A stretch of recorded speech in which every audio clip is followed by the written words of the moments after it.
two of the committees that are investigating the president, Congresswoman Val Demings of Florida, who sits on the House Intelligence Committee and who voted today to subpoena the Mueller report as a member of the House Judiciary Committee. That was a party line vote in your committee. Congresswoman, your reaction to the Times tonight saying that Mueller's team see their findings as more damaging for Trump than Barr revealed. Well, hi, Chris. It's good to be with you. And look, tonight's story from the New York Times does not surprise me at all. There's just something about long-term career public officials and public servants. When they feel like justice is being skirted, if you will, they will find a way.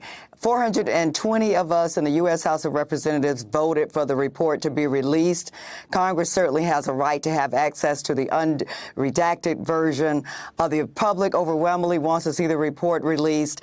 And so, I'm not surprised at all at tonight's story because obviously there are members, or it appears now that members of the Mueller team feel like what they are seeing, what the Attorney General summarized is not a accurate or a clear view of the work that they did.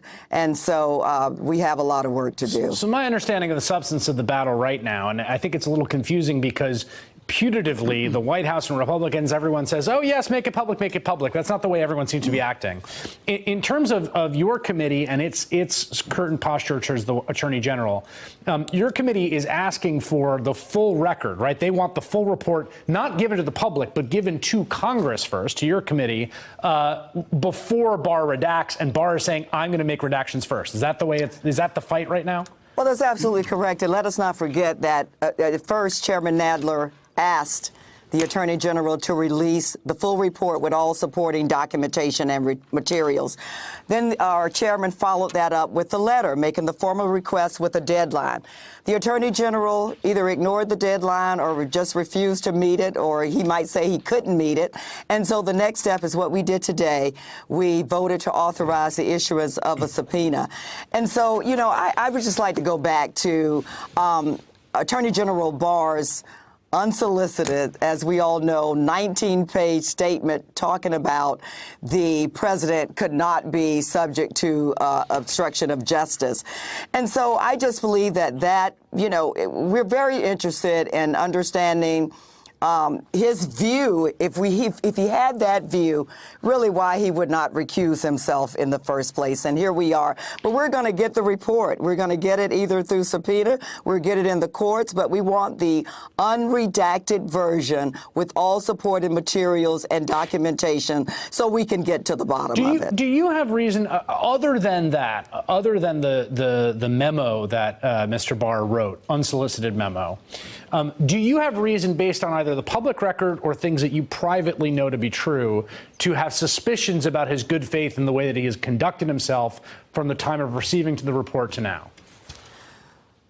Well, let me say this. The Attorney General, as you know, leads the Department of Justice, and I have no reason to believe that he's not a person of integrity. But let me say this.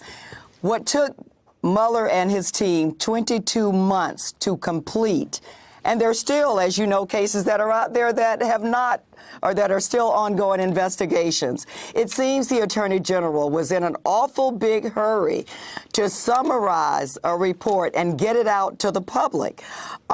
We know that his summary had two parts. One involved collusion or conspiracy, but the other one, which is of particular interest to Congress, it is of particular interest to the public, is the fact that Special Counsel Mueller said the report does not exonerate the president. And so we are very interested in knowing what that means. And so the Attorney General then rushed to draw his own conclusion. We're not going to accept that. We want to see the full report. I want to ask you one other question about something else one of your other committees did today, because there's been a lot of activity on the oversight side of things in the House today. The House Intelligence Committee, that you also sit on, if I'm not mistaken, is now seeking documents from the Trump inaugural committee. Now, we know that there is a Southern District of New York criminal investigation, it appears, of the Trump inaugural. What are you looking for there?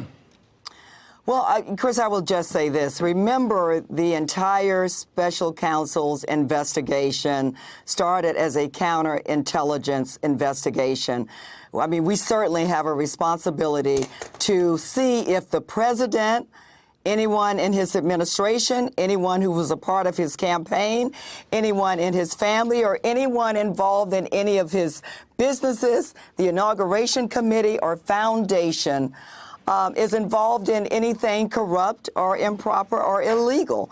And so we certainly, have a lot of work to do in that area. But remember, it started out as a counterintelligence investigation. And we want to make sure that the president or any of the people around him are not subject to compromise. All right, Congresswoman Val Demings, thank you so much for your time tonight. Hey there, I'm Chris Hayes from MSNBC. Thanks for watching MSNBC on YouTube. If you want to keep up to date with the videos we're putting out, you can click subscribe just below me or click over on this list to see lots of other great videos.